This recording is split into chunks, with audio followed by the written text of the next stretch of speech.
আসসালামু আলাইকুম। আমাদের দুলাল ভাই অত্যন্ত গরিব মানুষ।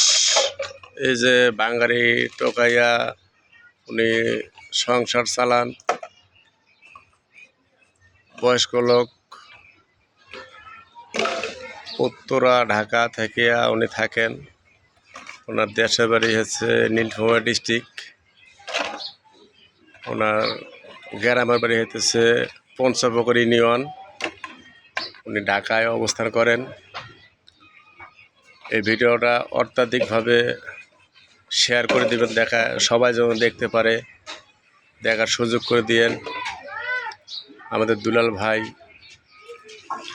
এই যে বাঙালি টোকাইয়া উনি সংসার চালান আর কি। যাই যেখান থেকে ভিডিওটা দেখতেছেন ওনার জন্য দোয়া রাখবেন। উনি যেন ভালো মানুষ, একটা ভালো করে চলতে পারে। আসসালামু আলাইকুম।